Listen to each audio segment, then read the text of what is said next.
The following is a presentation of KSL Sports. First and 12. A total roundup of this weekend's BYU football and the new look Big 12 Conference. First and 12 is sponsored by Macy's Grocery Store. Your hosts are Mitch Harper and Alex Kirry on KSL News Radio and the KSL Sports Zone. Good morning, Big 12 fans. Welcome into week 2 of First and 12. They brought us back for more. Alex, Mitch Harper, Alex Kirry. Exciting week in the Big 12 Conference. Texas might be back. BYU still looking for some answers after a, at times, difficult game against Southern Utah, but so much to unpack in the Big 12 Conference. I was late to the meeting this morning, so I'm going to hold myself out for this first quarter. Okay? Okay. It happens. It happens. Of course, the big news from last night for BYU fans is that they get the or from yesterday afternoon. It was in the afternoon, Mitch. And, I will tell you right now, the weather guys said no cloud in the sky, no problem. And you know what? I was actually glad when the clouds rolled in because people were baking out there in the sun. And you know what? It got kind of nice with the wind. My son was at around. the game. He had to go to first aid from heat. No, he didn't. No joke. He had to leave early. That's how you go. I'm going to need some of those popsicles. Give me some of that frozen lemonade. He's doing okay, though. Max is doing all right. He is okay. He is okay. We've got lots to get to, of course, not the least of which is the rest of everything that went on in the Big 12.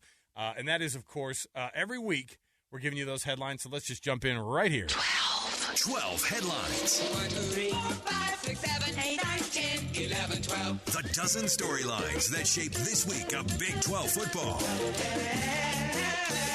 Headline 1. Texas is back. Quit it. Texas takes down Alabama 34-24. Is it that, or is it that Nick Saban finally has lost savor and he's no good anymore? Alabama is now in the same ranks as Clemson. I like that angle, actually. Quarterback's coming off the field, not shaking hands with Nick Saban maybe next? Is that what's going on? Maybe that's it. That might be the better play. But you know what always happens? Whenever people say the Bama dynasty's done, then they go to reel the off off 3 straight sure. titles. So let's not say that. But I do think Texas, they're for real. That talent is legit, and it showed itself down in T-Town, getting it done. You know what? And Sark, I mean, to his credit, he knew it was going to be kind of a heavyweight bout where he's going to get punched in the mouth. And they called a game, man. Saban's assistants do not do this very well and very often. And for Texas to beat them for the first time since, 1982? Mm-hmm. And by the way, Alabama hadn't lost a non-conference regular season game in 57 tries. Not bad for the guys down in Texas. And a former BYU quarterback. Have I mentioned that before? Sark played at BYU. All right, here we go. Headline number 2. Headline 2. Let's stay on that one, Mitch, and let's talk about whether or not Texas is a national title contender. If they do anything right, they're like usually a top 10 team. Now this one's going to be from 11, beating number 3. I would assume that everybody's going to have them in a 5, 6, 7 kind of ish range, maybe even that 4 spot, something along those lines. I don't know where they're going to end up, but at the very least, there's going to be a lot of Texas love until they prove everybody else what they used to be, which is kind of just coming up short, but we'll see. I'd put them at number 1 nationally because they've got the best win on anyone's resume, and I think that what I would say too. Do Big 12 fans not like this though? That Texas might be really good going out. I think everyone would have liked, and hey, maybe it might be sweeter in Big 12 play if Texas beats Bama as they did, and then they just start to struggle in Big 12 play. They lose to K-State, they lose to Texas Tech, like. Maybe it might just even be sweeter in Big 12 play, but they are for real this year. Well, here's the thing. Brett Yormark will go, look at that nice XII on the back of the helmet while they're beating up on Alabama. I will say, though, you got to be dang excited about the prospect of the future of that game between Alabama and Texas in the SEC if you're a football lover. 3. BYU takes down Southern Utah.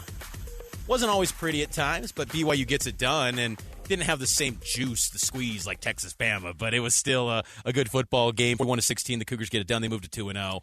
And it sets up now 10 straight games of Power 5 opponents coming up for BYU, but take down the T-Birds, an in-state foe who knew pretty much everything about BYU's offense. 4. That sets us up for number 4. Also, that gives you what happened in that game. Keaton Slovis, 348 yards through the air, nice game for him. A rushing touchdown, by the way, 3 now in 2 weeks for the guy who never had one before coming into BYU. More importantly, though, 4 touchdowns, a pick that really wasn't his fault, but seemed to find his stride a little bit. And there was a certain guy who he liked to hit his stride with. Headline 5. That was Isaac Rex. 4 catches for 112 yards, career high for Isaac Rex. He now becomes tied for the all-time lead in most touchdown catches by a BYU tight end. He ties Gordon Hudson, 22 career touchdowns. Isaac Rex looks great. He is a player that looks like he's poised to be an NFL draft pick next year. Very high on what Isaac Rex is doing. Dennis Pitta seems like the tight end that never would have been eclipsed in really anything. You know, obviously the touchdowns that Gordon Hudson had weren't bested by Dennis Pitta. So now you have to start to look and go, where is Isaac Rex in that kind of the annals of history when it comes to tight ends? We'll see, because he still has the rest of the season to kind of figure that out. But a nice start for Isaac Rex, actually looking like a tight end this week. 112 yards on 4 catches and a touchdown. It's what got things going for that BYU offense, and it was a nice one. 6. Texas Tech. They fall to Oregon. So close, weren't they? Tyler Shuck had a few interceptions. Jeffrey Bossa, a local kid here in Salt Lake, he got the interception, the pick 6 for Oregon. The Ducks scored 20 points in the fourth quarter to take down Texas Tech, 38-30. Heartbreaking loss for Texas Tech. The good news is that, hey, you did fight. You showed some bounce back, some fortitude to come back after that devastating Wyoming loss. But still, you're kind of being exposed as the team that always is that 7-5, 8-4 Texas Tech team and nothing more. And that's what's difficult about this loss, is that it was a real opportunity to shift a narrative about that program, and they just couldn't cross that finish line against the Ducks. 7.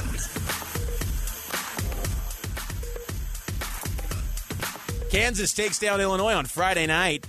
It was a dominating performance from the Jayhawks. They were rolling, and then Illinois kind of made a run at it in the fourth quarter, but Kansas gets it done. Jalen Daniels, Big 12 preseason player of the year in the Big 12. He was back. Jason Bean was back to the second string, and Kansas, they stormed the field. They had people protecting their goalpost. Yeah, you got good times in Lawrence right now. Yeah, but you got to settle down. Anytime you're storming the field because you beat the Illini, I know that they're up. But come on, I'm with you there. But hey, this is the kind of thing we try to tell BYU fans. Sometimes you're like, "Hey, let's pump the brakes on storming the field on every win." But you know what? I think what you're feeling here is that Kansas has got something going on. I love the idea. You know what? Even if you win a game, this is my new move. I'm just going to have security around a goalpost at all time. It's just like you can become a big-time guy. You just have security following you around. That's what BYU should do. They should start hanging out and actually just have security. No, don't touch the goalpost, everybody. I know this is a huge win here for you. Maybe that's the new way that they should be doing things at LaVell Edwards Stadium. Headline 8. Boise State eking one out at the Horn on the blue turf at Boise State. That's a great win for UCF. Yes. Who, I mean, you could go up there and absolutely lay an egg. It is not a friendly place, especially for a team traveling up from Orlando. 2,600 miles. I mean, they made that long trip up, and they get the 2-point win on the blue turf. That's about as good as it gets. Not knowing how great Boise State really is right now doesn't matter. They went on the road. UCF taking care of business. That's the one that was a scary one for them probably going into. Sets the stage for UCF to be a real player in this conference. And, they're taking care of business in non-conference, acting like a Power 5 team, and they get one at the Final Horn, last-second field goal, 40-yarder. Big win for the Knights. 9. Iowa State falls to Iowa, and it really wasn't close. Iowa only scored 20 points, but again, that score watch for the Ferentz kid, the offensive coordinator. Will he get to 25 points? He doesn't reach it in week 2, but it sure looked like Iowa State was going to let it happen in Gambling Bowl 1 as the Hawkeyes rolled to a victory over Iowa State. Those personnel losses, I know that there was some legal issues maybe cleared up that could clear the path for guys like Hunter Deckers, the quarterback for Iowa State, to come back, but still the NCAA might say that they're not allowed. So tough times right now for Iowa State. 10. Cincinnati takes down Pitt. I was stunned by this one, Alex. I mean, Cincinnati was supposed to still kind of be just chilling out and kind of getting themselves slowly back into being maybe one of these better teams. But I'll tell you, at 2-0 right now in the last 2 weeks of wins for them, including this one over Pitt. Not bad. They were up 27-7. They were rolling. They were dominating. Emory Jones was the Big 12 Offensive Player of the Week. this past week, and he had another great day. I mean, he was only 125 through the air, but he was dynamic on the ground too, a dual threat guy, and they had some good ground attack from Kilner, who had 153 yards. Bearcats, maybe they're proving me wrong so far in the Satterfield era. Now for the non-football headlines, and these might be my favorite. 11. What's going on? They're going to be pumping some music in. DJ's going to be – this is Brett Yormark's fingerprints all over, right? Oh, you know it. Big 12 homecoming. We've known about that for a minute, and as you know, Brett Yormark, we got to have tentpole events. We're going to find new avenues for revenue. So at Big 12 homecoming, the newcomers, UCF, Cincinnati, Houston, BYU, they're all going to have these spectacle homecoming events. Well, going to UCF on September 30th, they're going to celebritize Big 12 homecoming. DJ Pauly D from Jersey Shore fame is going to be DJing at the UCF game. That just screams the new Big 12, baby. You know what would really, really, really do well is if he were there in Provo. But yes. Who knows what kind of music you're pumping in there, because are the Cougarettes going to be there? And headline number 12. So if you're not familiar with the drama, the Cougarettes did not perform at the game yesterday. Dun, dun, dun! As I'm saying this, I'm like, what are we talking about? But it was a big deal. Everybody's like, where are the Cougarettes? Free the Cougarettes! National champion Cougarettes. I know. They're going to, next year at the Big 12 Media Day, Yormark's going to say, roll the commercial. We started at 12. And then it's like, count them. 7 national titles. That's the Cougarettes the whole time. Cougarettes. So they got a little bit of trouble with the music they played. The lyrics weren't the nasty lyrics that were on the music itself, but they were asked not to perform this week. They're going to be restored to full power next week. They will be. And when they play Cincinnati in that Big 12 first home game at LES, they will be back, and I'm sure it'll be a viral moment. You know Cosmo's going to bring the heat. The man he threw a tire on his back and was doing push-ups on dumbbells. Like, Cosmo, hey, I know the Cincinnati Bearcat thinks he's got a claim as the national champion mascot. Cosmo is just leveling up in Big 12 era. The only thing my daughter wants to talk about is Cosmo jumping through fire last week, okay? We're going to take the break here. We'll come back. We've got so many more things to talk about this hour. We will break down that BYU football game in the next couple of segments here. It's 1st and 12 right here on KSL News Radio and on the KSL Sports Zone on 97.5. You can join us every Sunday right here or download the podcast wherever you find your podcasts. More to go. Stay with us right here. Sunday's just the start of the Big 12 and Power 5 Breakdown. Listen to Unrivaled Monday on your drive home. Afternoons 3 to 6 on 97.5, the KSL Sports Zone. Welcome back. It is 1st and 12 right here. 97.5, the KSL Sports Zone and KSL News Radio. Alex, Kirry, and Mitch Harper, thanks for being with us on the program. All brought to you by Macy's Grocery Store. Happy shopping. It's time for that BYU game breakdown. This one, for sure, we've been at least able to get to know a little bit. I had down, just penciled in, we were going to talk a lot about Ryan Rico today. We were going to talk a lot about just punting in general. And I did it as a joke, but then we ended up having such great play on the punt coverage. We'll get to that, okay? I'm a special teams hound, and so I love it. The biggest deal, of course, today, Mitch, and I'll ask you what your reaction is immediately. 348 yards from Kedon Slovis through the air. Things got going on his side. I know that's a massive sigh of relief for BYU fans. It's got to be the biggest sigh of relief for Kedon Slovis, who already had to hear the rumblings of whether or not it was going to work out for him. Four picks, an interception that was, frankly, a protection issue more than anything, but all accounts, spreading the ball around, lots of touchdowns by lots of different guys. Got to love what happened through the air for BYU. Kedon Slovis gave you proof that when given time, he can perform at a high level, and I think that's what you wanted from this game against Southern Utah. And BYU, gets a decisive win, 41-16, but the thing is that there's still concern for, I think, moving forward with this BYU offense, because the passing game was good, but I still feel like it didn't feel flawless at any point in the day against Southern Utah, and the ground attack was grounded. Aiden Robbins didn't get a carry after the first quarter, and I asked Kalani, why didn't he get a carry after the first quarter? He's like, I heard that question. That and was he very goes, gutsy of you. And he goes, I don't know.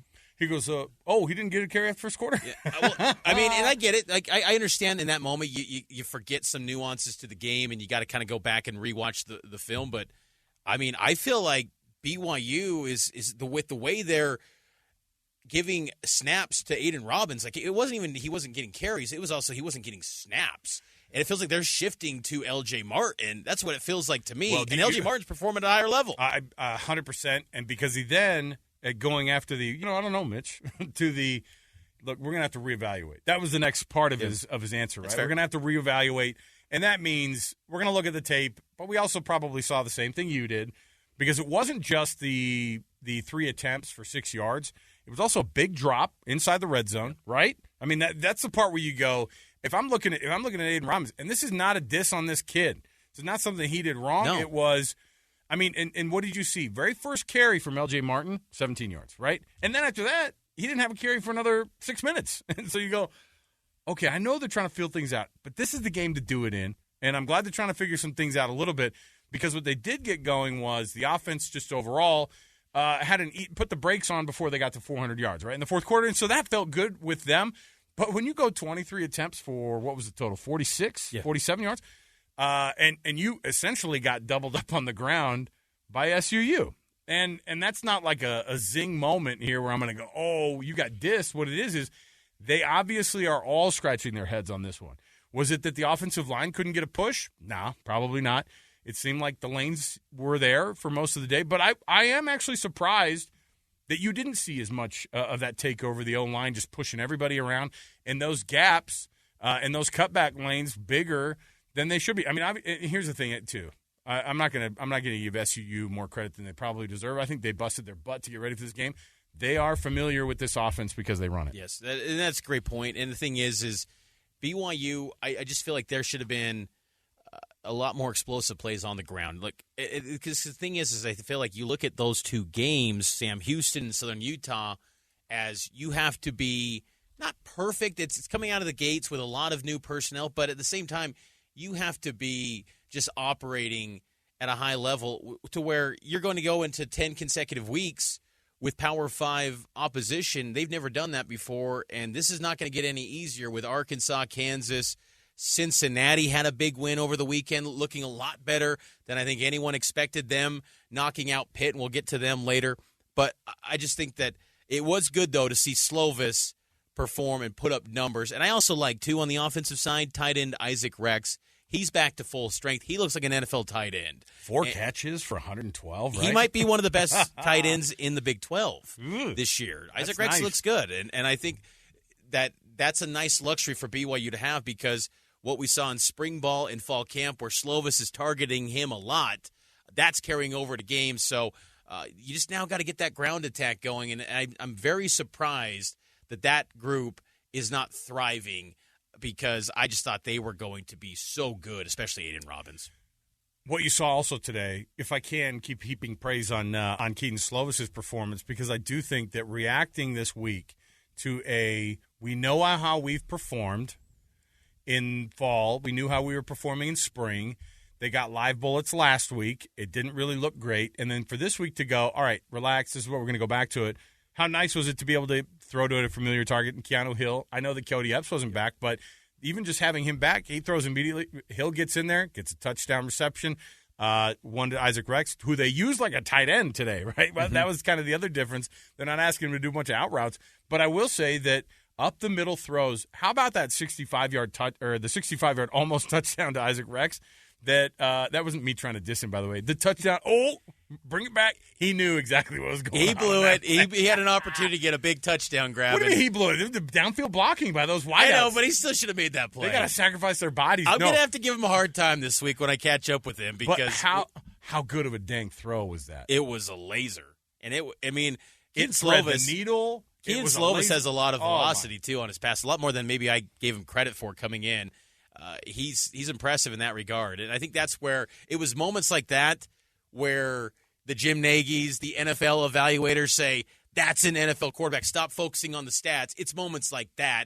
And can you times that over the course of 4 quarters and do that consistently? That's the challenge for Keaton Slovis. But he gives you these moments where you just are left awestruck, and that's also how the coaches have felt too, I think, with Keaton Slovis, and that's why last week against Sam Houston, and at times to open the Southern Utah game, there was probably some head scratching as going, what is happening here? But they turned it up, and Keaton Slovis was definitely impressive.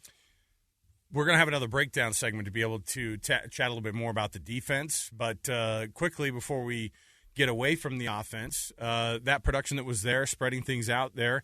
Who was the person that you looked at and you went, that was a performer you didn't necessarily think a lot about during the week, but now you're seeing a guy and he's making that? Was it Lassiter? Is it Hill finally getting in there? Is it even, I think about the guys who step in, and Chase Roberts was like a quiet, really, really exceptional dude today. Also a guy who got a receiving touchdown. Darius Lassiter, for me, I think that, he's emerging as a solid, maybe wide receiver 3. I think BYU's best receiver is Chase Roberts right now. They're expecting to get Cody Epps back next week. That was some good news coming from Kalani Sitake as you get ready for Arkansas next week. But I like what Lassiter's doing. He's getting better with each game because he was kind of just a role player even at Eastern Michigan. And I think, for him to get in an elevated role, he's kind of taken the spot maybe I thought Keelan Marion, the UConn transfer, was going to get. Marion only had 1 target for 11 yards and 1 catch. Lassiter's really stepped up. He had a great touchdown grab, and he's got a lot of ties in the Big 12 Conference. His brother had an INT this weekend at Kansas, and I'm sure we'll get to that, but this is that big performance from Lassiter. He's stepping up, and BYU can count on him each and every week. We'll take a break here. We'll come back a little bit more to break down of that BYU and Southern Utah game. I thought that Southern Utah showed up, especially second week in a row playing a big program. Kudos to them for not just showing up, but being excited and ready for this thing. It's not easy to take on 2 big programs 2 weeks in a row. We'll come back. I do want to play what Kalani said about Aiden Robbins. We can bring that up. That was a Mitch question in the postgame. You can hear him also talk about what Keaton Slovis had to say as well. So many more things to break down here for you right here. It is 1st and 12. More to go around the corner. When we do return, we're going to have that breakdown. And we will talk a little bit more about that defense because I don't want to short those guys. Jay Hill's team on that side of the ball doing a really, really good job. All of this brought to you by Macy's Grocery Store, the freshest fruits and vegetables from local farms. Your favorite local brands. Macy's. Happy shopping. 1st and 12 on KSL News Radio and the KSL Sports Zone. More to go. Stay with us. The following is a presentation of KSL Sports. 1st and 12. A total roundup of this weekend's BYU football and the new look Big 12 Conference. 1st and 12 is sponsored by Macy's Grocery Store. Your hosts are Mitch Harper and Alex Kirry on KSL News Radio and the KSL Sports Zone. Sunday morning quarterback action coming at you. 1st and 12. Hope you're having a fantastic weekend. Week 2 in the books for BYU football and the Big 12 Conference. Mitch Harper, Alex Kirry, holding it down here on KSL News Radio and the KSL Sports Zone. BYU takes down Southern Utah 41-16. The ground attack, as we talked about in the previous segment, was struggling for BYU. Aiden Robbins, where's he at? Kalani Sitake gave us the intel on Aiden Robbins. I don't know. I don't know all the answers right now for who carried what. I just want to see the ball carried with more intensity and get more yards. I have to watch the film, but we need somebody that can carry the ball. Well, Mitch, there was your answer. Now, the rest of it was, we'll have to go back and evaluate. Sure. You saw explosive plays, and he's like, by other players. L.J. Martin. He didn't want – wasn't that interesting? He didn't really want to say, like – because the reality was is they kind of went with the 3-headed monster, right? And so – and Aiden Robbins just did not get the load. I don't know what happens during practice versus what has happened in these last 2 games. This is a guy who's run for a considerable amount of yards in his career and has had a lot of load of carries too at a place where he had not even close to the type of offensive line. And so I'm scratching my head. I bet the coaching staff is as well. And to be smart about it, they go, look, we have to consider everything. We have to break down everything. And L.J. Martin, I would be odds-on favorite that guy would be starting and making that taking the first carries next week against Arkansas. And why not? One thing, though, Alex, that I like about this BYU football team that excites me a little bit about this group, they're not peaking in September. How many times has BYU football peaked in September where they're about week 2 and they're riding high? I think about a year ago, they take down Baylor and Kalani's fielding questions. Kalani, are you ready to win the Big 12? Oh, my gosh. Like, they peaked in week 2. They're nowhere close to peaking. Now, could it get worse? Sure, it could. And this might be the best. Who knows? We'll see how the season plays out. But I do like that they're 2-0, and there's still a chance to get a lot better. And there's a lot of room to grow. And I feel like BYU does have talent, with a case in point being Aiden Robbins, because once that guy's unleashed, he will be highly productive. I mean, he was getting all Big 12 preseason buzz from a lot of different outlets. You know, Phil Steele had him first team. There were some other people that voted him first team all Big 12. This is a good running back, and I'm not giving up on him, but I do think, though, the hot hand for BYU is L.J. Martin, because that kid, a freshman, it was fun talking with him earlier last week, too, and he was talking about he probably would have stayed at Stanford had his position coach been retained by Troy Taylor, but once the position coach was gone, that's when he's like, peace, I'm out, y'all. I'm going to BYU. So that was kind of an interesting tidbit because I think it's always attached to David Shaw, but L.J. Martin is legit, and I still believe in Aiden Robbins. I think he could turn it around if given the chance. Here was Kalani on the performance by his quarterback this week, Keaton Slovis, who got much more efficient from week 1 to week 2. If you give him time to throw, then he can do it. The sad part about when he got hit and got the pick, I know where he was going for the ball, and I think it was going to be a big-time play for us. But we need to find ways to keep him upright, because when he's there and he can throw and he can deliver the ball with the right timing, he's really, really good. You made mention of it. It was when he has time, he's something special. Not only that, he does something that we haven't seen a quarterback do in a minute or be really, really comfortable at BYU and doing for a minute. He loves a pocket, doesn't he? He does. He likes to live in that thing, and he likes to step up into it.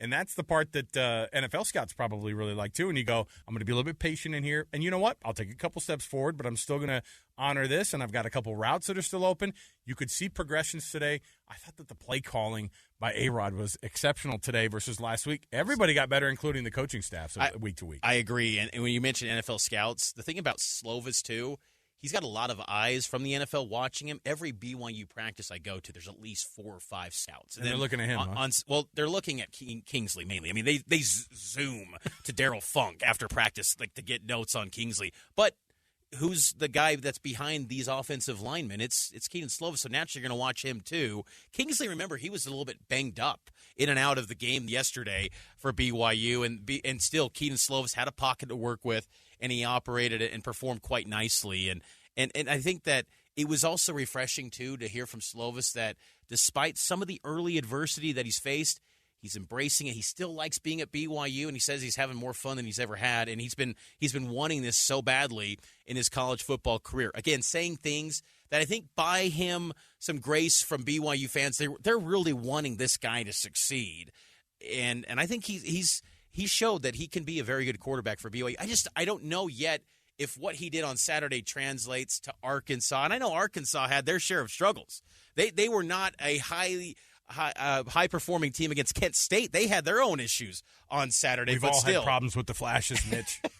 But still, Slovis, I think that, he is a quarterback that's been productive. You don't get to 10,000 career passing yards in college football without having some real talent. I know, but this last week was tough, too, because guess who else threw for 10,000 yards in his career before he transferred in? The Charlie Brewer ghosts were sneaking up this week, and people were trying to exercise those ghosts before it even happened. And I'm telling you, this is the type of performance where Keaton Slovis goes, I'm not going to hear any of that. And I'm not going to hear the footsteps of the Jake Retzlaff talk either. And honestly, like that has to take a lot of pressure off of him. How about Jay Hill's defense? I thought Southern Utah did a really, really nice job of putting some scores up. Their quarterbacks, it's not often you get to do this. He's like 75 years old. He's got 3 grandkids, I think. Isn't that nice? But finally put that on the other foot there.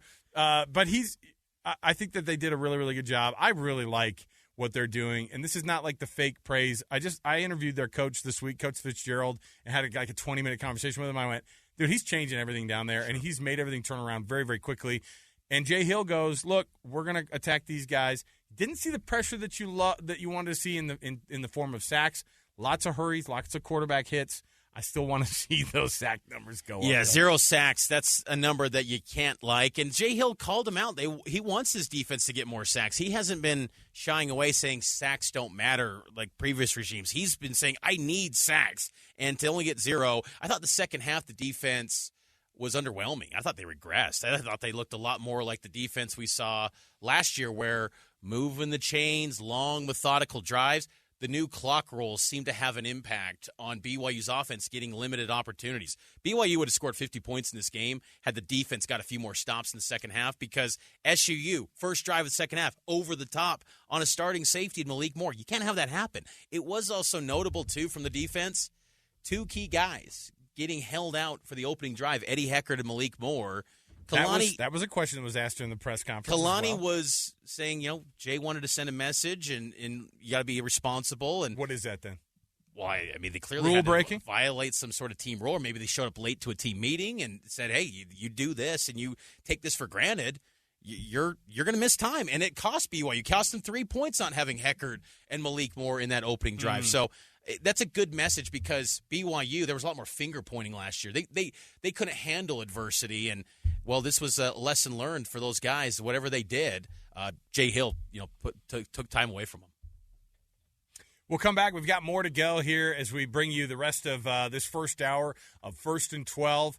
Thanks for joining us on a Sunday. We're going to have our we've got all sorts of things going on. We've got our power rankings. Oh, my goodness. Do we have our power rankings coming up next hour? You don't want to miss that. And one of us made the bold prediction this last week of Texas going into Alabama and getting an upset. I mean, I don't want to do a victory lap yet, but Mitch might be doing the victory lap himself. What would you call it last week? All right. I'm feeling pretty good. T-Town. All right, we'll come back and we'll talk about that Texas-Alabama. Hey, Paul! Featured game of the week. Stay with us. Can't get enough BYU football? Listen to Cougar Nation. Mitch Harper takes your calls Monday nights from 6 to 7 on KSL News Radio. Podcast at KSLNewsRadio.com. Welcome back. It is First and 12. Alex, Kirry, Mitch Harper. Happy Sunday to you. Thanks for being with us as we break down everything that happened in the Big 12. Heavy, of course, discussion on the local teams here who are already in the Big 12 or will soon be in the Big 12. The featured game of the week, of course, is that Texas-Alabama game. And all of this, by the way, brought to you by Macy's Grocery Store. Happy shopping, everybody. That it was such a big one. I'll tell you that Sark showed up. I'll tell you what Texas has that Alabama does not have. Quinn Ewers is a quarterback. That's right, and he is. And the thing is that Texas, getting this win over Alabama, the schedule sets up quite well. You go Wyoming at home next week. That's going to be a win. I know they got Texas Tech, but Baylor on the road, that doesn't look as daunting. Kansas, and then Red River in Dallas.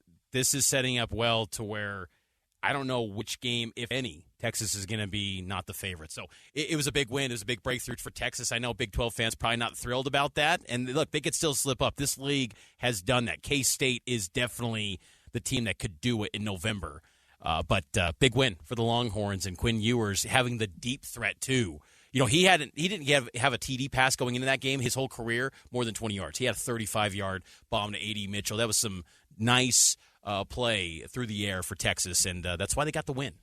He had that. Did you see the 44-yarder, though, that he put over the top to Xavier Worthy? Because it was this floater that looked a la Russell Wilson, my guy, former Seahawk, now Bronco, where he lofted that thing. Actually, they're playing it right now as we're watching it. You could go back and look.